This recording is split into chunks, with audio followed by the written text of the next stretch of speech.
لیکن یہ جو بات ہے خوف الہی، اگر اس میں پہلے والے حصے کو دیکھیں، خوف تو ایک ایسی کنڈیشن ہے جس میں کوئی بھی جینا نہیں چاہتا. اس میں کیا شک ہے، خوف تو انسان کو پسند نہیں ہے. کیونکہ خوف میں غلطیاں اور زیادہ ہو جاتی ہیں انسان سے. لیکن خوف میں فرق ہے. سوال یہ پیدا ہوتا ہے کس چیز کا خوف؟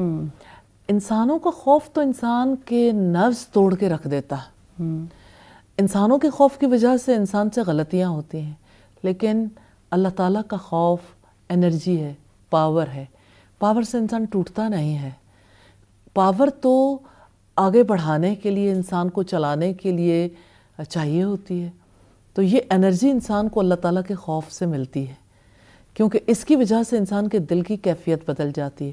ہم نے ابتدا میں بھی ڈسکس کیا کہ انسان کے پاس یہ صرف مادی وجود نہیں ہے، انسان کی عقل اور اس کی روح دونوں جسمانی وجود کے ساتھ مل جاتی ہیں تو پورا انسان اور پوری انسانی شخصیت جو ہے وہ سامنے آتی.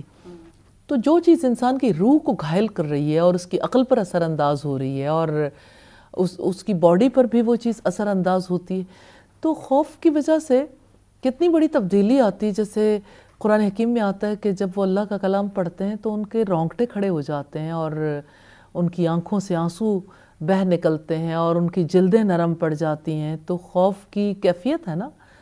اور جو بے خوف لوگ ہیں ان کی مثال بھی دی ہے، سنگ دل لوگوں کی مثال، کہ ان کی مثال پتھروں کی طرح، یہ پتھروں سے بھی زیادہ سخت ہے. کہ پتھروں میں سے تو کوئی ایسا ہے جو اللہ کے خوف سے گر پڑتا ہے اور کوئی ایسا ہے جس سے پانی پھوٹ نکلتا ہے. تو ان کے دل تو پتھروں سے بھی زیادہ سخت ہے. تو یہ جو سختی ہے، دل کی سختی، اس میں ایک بہت بڑا فیکٹر آنکھوں سے آنسوؤں کا نہ بہنا ہے. اور دل کی سختی جو ہے ظاہر ہے کہ اس کی وجہ سے انسان اپنے رب کے ساتھ تعلق نہیں بنا پاتا.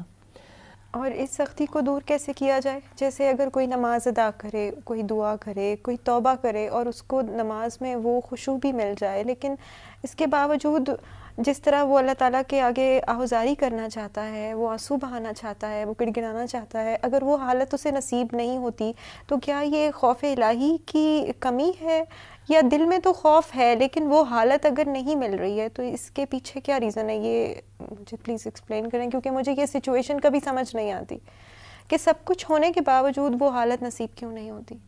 اس کی بہت سی ریزنز ہیں، اور ان میں سے ایک ریزن یہ بھی ہے، غفلت کے اثرات تو ہوتے ہیں، گناہوں کے اثرات بھی ہوتے ہیں.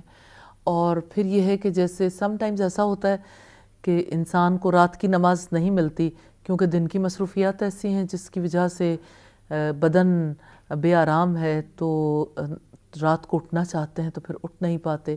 اور جس وقت انسان تھکا ہوا ہوتا ہے اور اس پر نیند غالب ہوتی ہے تو اس کے لیے بہرحال وہ کیفیات، ان کا حصول بھی ممکن نہیں ہوتا. اور پھر اللہ تعالیٰ کی ناراضگی بھی اس کا سبب ہو سکتی ہے. اور پھر یہ ہے کہ حالات بھی ایک جیسے نہیں رہتے.